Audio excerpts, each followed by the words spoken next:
I came up with the name Chaos because when it came to naming the company, the question was, I was floundering, and the question was, well, what's life? What's you? What do you feel defines your life? And I was like, oh my god, well, chaos. I mean, now my life is chaos. And it's sadly true. Chaos is good in that it allows for freedom to completely change your mind and go in the opposite direction whenever you feel like it, which is both of us. Also, happy chaos is a really happy place. It is, yeah. I think things that aren't too rigid and aren't too organised, and that's when you get nice surprises. Exactly. So to let in a bit of chaos can't be that bad.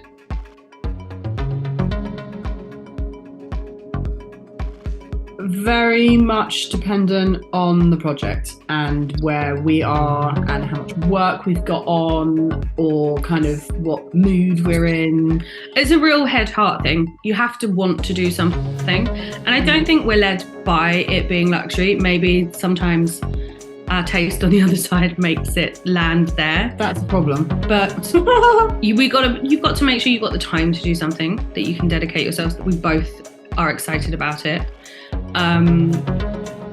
But you've got to be excited to take on something. I think that's the main rule. Yeah, we have to know we're going to do it well.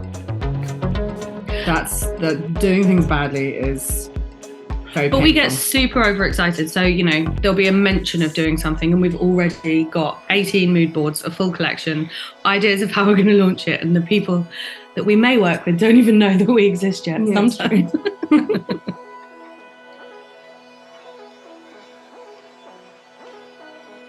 Again, there's no hard and fast rule. We both are lofty dreamers. I mean, we've both kind of looked at each other and gone, yeah, you want to try and make that happen? Good luck. See you Monday. See you on the other side. And I think it's when one of us really gets a bee in our bonnet. Yeah. That something can't be done, but we really want it done, or something that just either of us is most passionate about. One of us will take it and make it happen.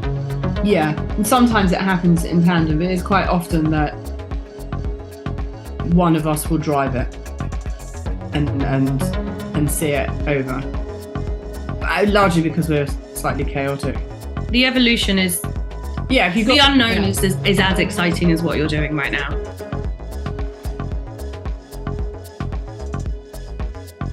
When it comes to our own projects, absolutely equally both super opinionated on it.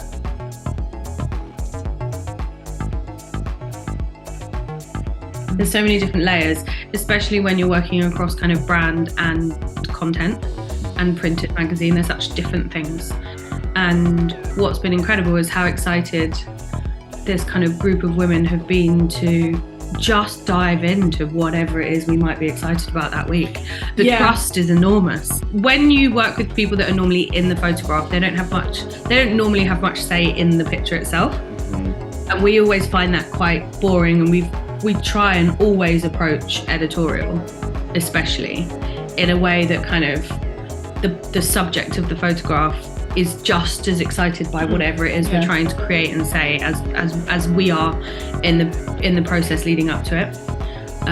So we had the Disney was the fun, I think one of the funniest. Isamaya became Pinocchio. She was became Pinocchio. It was incredible.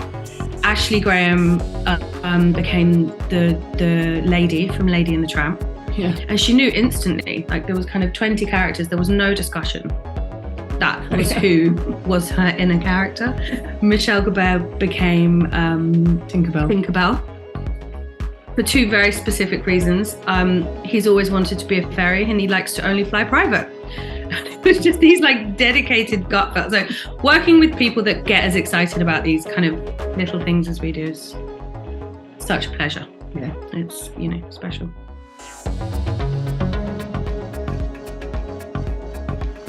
The one that touched us the most directly was when Cara was going to the after party of Suicide Squad with all the team, and she asked us to do her and Margot Robbie together, and so we made them tracksuits with Suicide Squad embroidered on the back and their names, and they went out in these navy blue tracksuits, and they looked fucking hot. When you get appreciation from audiences you didn't even expect to reach, I think that's the most satisfying. He liked to enjoy himself, which is exactly how we are. We've always had a kind of very strong work ethic, but also, you know, it has to be fun. Even in the dreadful, stressful moments when you're basically sitting there thinking, I never want to do this again. By the time you've got out of the adrenaline surge, fixed the problem, you're on a super high. Probably very unhealthy. Adrenal glands completely shot. But you're laughing all the way, you know. To work with him over such a period of years, it meant it wasn't just kind of one shoot, one campaign, one season. You become friends, you become collaborators properly, I think. Yeah, he taught us a lot as well. Like, you know, his kind of mantra of don't be afraid to fail, or you're never going to try. And his excitement about kind of young talent, technology, that ever-evolving scape of everything. He was, rather than like sit in what some would say he should sit in his lane or whatever it might be, it was the complete opposite. He wanted to try everything. Yeah, there was a really childish delight in learning knowledge, and his retention was just extraordinary. Incredible. I was a bit like sitting next to an encyclopedia that kind of spurt out things. It meant you could never be too badly behaved and hope he forgot, because he would know. Yeah, and you could definitely not pretend that you knew something you didn't, because you catch that and then you're like a complete dick.